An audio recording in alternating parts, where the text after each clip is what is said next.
اچھا بھائی، ہمارے سامنے ایک روایت آ گئی اور بہت معتبر کتابوں کے اندر بھی آئی ہے کہ حضرت موسیٰ کریم علیہ الصلوۃ والسلام کے پاس موت کے فرشتے جب آئے اور موت کے فرشتے نے کہا عجب ربک، یعنی ہم آپ کی روح قبض کرنے کے لیے آئے ہیں، مبارک مقدس اللہ کا حکم ہے. تو حضرت موسیٰ کریم علیہ الصلوۃ والسلام فلطم موسیٰ ملک الموت، تو حضرت موسیٰ کریم علیہ الصلوۃ والسلام نے ایک لطم کر دیا موت کے فرشتے کو، جس کا اردو ترجمہ نارملی ہم یوں ہی کرتے ہیں کہ ایک تھپڑ دے دیا، جس سے آنکھ نکل گئی. پھر وہ فرشتے اللہ کی بارگاہ میں چلے گئے اور اللہ کی بارگاہ میں جا کے عرض کی کہ آپ نے ہمیں ایسے اپنے پیارے بندے کی طرف بھیج دیا جو لا یرید الموت، جو مرنا نہیں چاہتے ہیں. تو پھر ان فرشتوں کو بھیجا گیا دوبارہ کہ حضرت موسیٰ کریم علیہ الصلوۃ والسلام سے آپ عرض کریں کہ آپ ایک جانور کے اوپر ہاتھ رکھ دیں، جتنے بال ہوں گے اتنا اور جی لیں. تو اللہ کے نبی حضرت موسیٰ کریم علیہ الصلوۃ والسلام نے ارشاد فرمایا کہ اس کے بعد کیا؟ اس کے بعد پھر موت. فرمایا جب موت ہی ہے تو ابھی کیوں نہ، پھر آپ کی مبارک اور مقدس روح شریف کو قبض کر لیا گیا. یہ ایک واقعہ ذکر ہوا روایتوں کے اندر.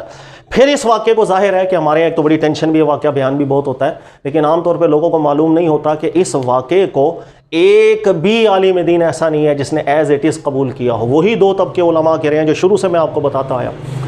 ایک علماء کا طبقہ ایسا کہ جو متن کو اگر حل نہیں کر پا رہا، اس کو کلیش نظر آ رہا ہے ہمارے دین کے مسلمات اصول سے، قرآن پاک سے، وہ اس روایت کو چھوڑ دیتا ہے، اللہ پہ چھوڑ دیتا ہے. بھائی ہم اس کو کیسے ایز اٹ از مان سکتے ہیں جب ہم اس کو نہ سمجھیں. اور ایک طبقہ علماء کا ایسا جو تعویل کر کے اس چیز کو مانتے ہیں. لیکن اس کے ساتھ ساتھ میں اکثر آپ لوگوں کو یہ بھی بیان کرتا ہوں کہ حدیث کا متن ایسا بھی نہیں ہوتا کہ گھر بیٹھے بغیر ایکسپرٹیز کے ہم بولیں کہ حدیث پوری کی پوری جھوٹی ہے. کبھی کبھی ایسا بھی ہوتا ہے کہ کسی ایک روایت کے اندر 4 باتیں آتی ہیں، وہ 3 باتیں قرآن کے مضمون کے مطابقت میں بھی جاری ہوتی ہیں، ایک بات ایسی ہوتی ہے جو قرآن کے مضمون کے مطابقت میں نہ جاری ہو. اور ہم لوگ اگر بغیر ایکسپرٹیز کے اس 4 باتوں کو جھوٹ قرار دے دیں، یہ ہو نہیں سکتا، یہ تو غلط ہے، تو نعوذ باللہ من ذالک ہم غیر شعوری طور پر ان باتوں کو بھی رد کر دیتے ہیں جو قرآن سے ثابت بھی ہو رہی ہوتی ہیں. اس لیے میں اکثر بیان کرتا ہوں روایتوں کو حل کرنا وداؤٹ ایکسپرٹیز ایک بہت خطرناک راہ ہوتی ہے. اس کے اندر آپ اگر خود ایکسپرٹ نہیں ہیں تو آپ بس تقلید ہی کریں کسی بڑے عالم دین کی کہ جس کو سند اور متن میں گرفت حاصل ہے، ورنہ آپ خود پڑھیں اور ایکسپرٹ بنیں پھر دیکھیں، اور ورنہ قرآن پاک پڑھیں، اس کے محکمات پر عمل کریں. عوام الناس کے لیے یہی حکم ہوا کرتا ہے. اچھا، اب اس حدیث کو ہم حل کرتے ہیں. اس حدیث کو حل کرنے کے لیے 2-3 باتیں ایسی ہیں جو قرآن کی بالکل مطابقت کے اندر ہیں، جس کو ہم رد کر ہی نہیں سکتے. وہ کیا ہے؟ دیکھیے گا، حضرت ملک الموت جو ہیں وہ ایک انسانی روپ میں آپ کے پاس آئے تھے، کیونکہ آنکھ نکل گئی نا، اس کا مطلب ہے انسانی روپ تھا ملک الموت کا، جس میں وہ حضرت موسیٰ کریم علیہ الصلوۃ والسلام کی مبارک اور اعلیٰ بارگاہ میں آئے تھے. یہ بات قرآن سے کبھی بھی کلیش نہیں کرتی، کیونکہ فرشتوں کو بشری روپ میں متمثل کر دیا جائے، اس کی قرآن پاک نے ایک سے زیادہ مثالیں بیان کی ہیں. جیسے حضرت مریم رضی اللہ تعالیٰ عنہ کے لیے فتمثل لها بشرا سویا، کہ جو روح الامین ہے وہ بشرا سویا روپ کے اندر متمثل ہو کے حضرت مریم رضی اللہ تعالیٰ عنہ کے پاس آئے تھے. لہذا یہ جو بات ہے کہ کوئی فرشتہ بشری روپ میں آئے، یہ قرآن سے کبھی بھی کلیش نہیں کرتی بات. اچھا، دوسری بات یہ کہ حضرت موسیٰ کریم علیہ الصلوۃ والسلام نے انہوں نے جب بات کی کہ اپنے رب کو جو ہے جواب دیں، اور بعض جگہوں پر ایسے اشارے بھی ملتے ہیں وہ بغیر اجازت کے آ گئے، حضرت موسیٰ علیہ السلام پہچان نہ سکے کہ یہ فرشتے ہیں، تو حضرت موسیٰ علیہ السلام نے پھر تھپڑ لگا دیا. ٹھیک ہے، تو یہ جو بات ہے کہ فرشتے اگر انسانی روپ میں اللہ کے نبیوں کے پاس آ جائیں تو اللہ کے نبی کا یہ ممکن ہے کہ وقتی طور پر ان فرشتوں کو نہ پہچانے، کچھ دیر بعد پتہ چلے. یہ چیز بھی ممکنات میں سے اور قرآن کی مطابقت کے اندر ہے. یہ چیز بھی ممکنات میں سے اور قرآن کی مطابقت کے اندر ہے. یعنی اللہ تعالیٰ نے بھی قرآن پاک میں ذکر کیا حضرت ابراہیم علیہ الصلوۃ والسلام کے حوالے سے کہ آپ کے پاس بھی جس وقت فرشتے آئے تھے، هل اتاک حدیث ضیف ابراہیم المکرمین اذ دخلوا علیہ فقالوا سلاما قال سلام قوم منکرون فراغ الى اہلہ فجاء بعجل سمین فقربہ الیہم قال لا تأکلون فاوجس منہم خیفہ قالوا لا تخف. جو واقعہ اللہ تعالیٰ نے ذکر کیا کہ جب فرشتے آئے تھے آپ کے پاس انسانی روپ میں تو آپ نے گھر میں بٹھایا، ان کے مہمان نوازی کے لیے کھانا وانا بھی لے کر آ گئے، اور جس وقت آپ کو پتہ چلا کھانا کھا نہیں رہے ہیں تو پھر آپ کو دل کے اندر کچھ محسوس ہوا کہ کچھ معاملات ہے، تو پھر فرشتوں نے کہا کہ آپ خوف مت کریں. پھر انہوں نے اظہار کیا اللہ کی طرف سے. کہنے کا مقصد یہ کہ حضرت ابراہیم علیہ الصلوۃ والسلام کے پاس بھی جب فرشتے آتے ہیں تو ابتداء میں حضرت ابراہیم علیہ الصلوۃ والسلام پہچان نہ سکے کہ یہ فرشتے ہیں، بعد میں پتہ چلا. لہٰذا یہ جو روایت ہے اس کے اندر یہ دو باتیں قرآن کی بالکل مطابقت ہیں کہ ایسا ممکن ہے، قرآن تصدیق کر رہا ہے کہ ایک فرشتہ انسانی روپ کے اندر آئے، اور یہ بھی ممکن ہے کہ کوئی اللہ کے نبی ابتدا کے اندر اس فرشتے کو پہچان نہ سکیں۔ لہذا ان باتوں کا ہم کبھی بھی انکار نہیں کر سکتے کیونکہ قرآن کی مطابقت کے اندر ہے۔ اس روایت کے اندر صرف اور صرف ایک بات قابل اعتراض ہے، فَلَطِمَ مُوسَىٰ مَلَكَ الْمَوْتِ، کہ حضرت موسیٰ علیہ السلام نے تھپڑ مار دیا تھا فرشتے کو اور ان کی آنکھ نکل گئی تھی۔ یہ جو ایک جملہ ہے، باقی فرشتوں کا آنا انسانی روپ میں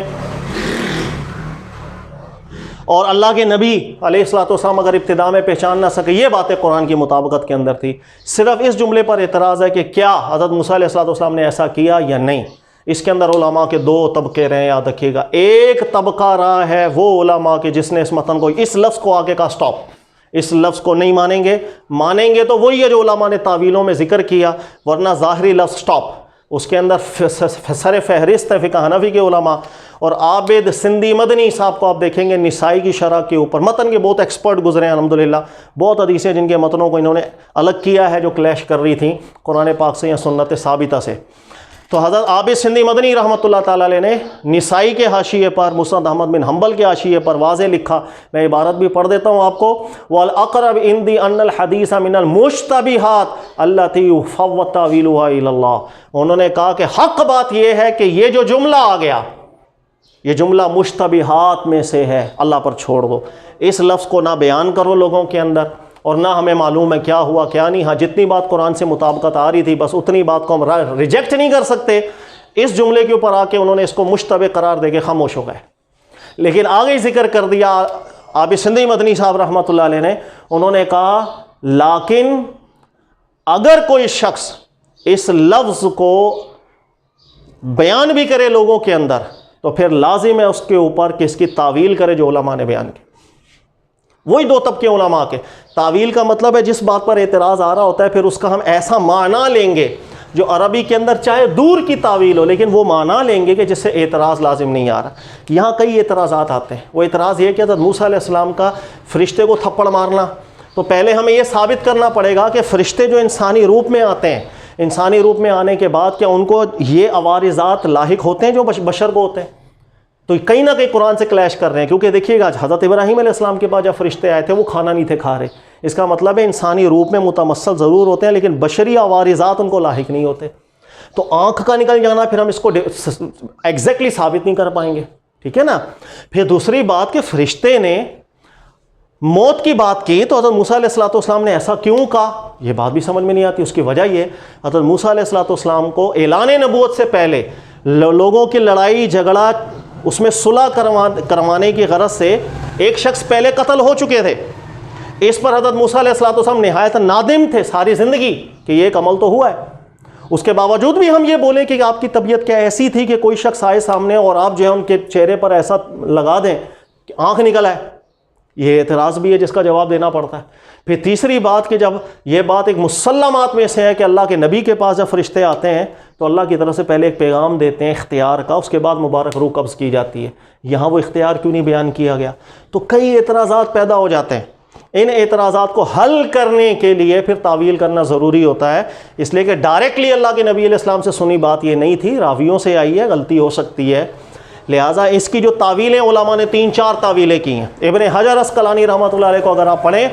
انہوں نے بھی ان 3-4 تعویلوں کو ذکر کیا، قاضی عیاض کو پڑھے انہوں نے بھی ذکر کیا، ابن قتیبہ کو پڑھے انہوں نے بھی اس تعویلوں کو ذکر کیا۔ ایک تعویل یہ ہے کہ عربی کے اندر آنکھ نکل جانا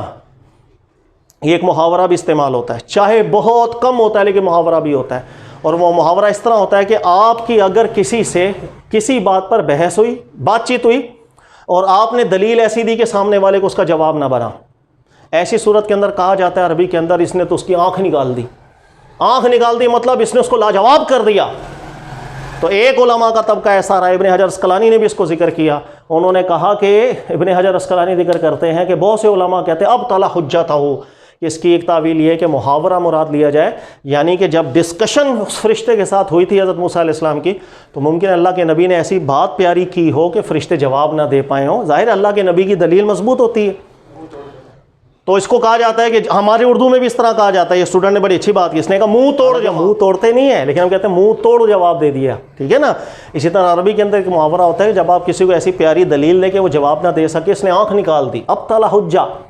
ٹھیک ہے. تو کئی علماء نے کہا کہ مراد یہ تھی کہ ایک ڈسکشن تھی فرشتے کے ساتھ جس میں اللہ کے نبی نے اتنی پیاری دلیل ذکر کی کہ آپ کی آنکھ نکل گئی, یعنی حجت تھی, لاجواب ہو گئے, ان کو کوئی جواب نہ بنا. ٹھیک ہے, یہ تعویل بہت ہے, مجھے سب سے نفیس تعویل یہی لگتی ہے. اس کی وجہ یہ ہے کہ بس ٹھیک ہے دور کی بھی تعویل ہو, اللہ کے نبی پر کوئی اعتراض لازم نہیں آتا کہ ہم ایک ایسی نسبتیں کر دیں تو کل کو لوگ اعتراض کریں. پھر آج بھی غیر مسلم اعتراض کرتے ہیں کہ یار یہ کیا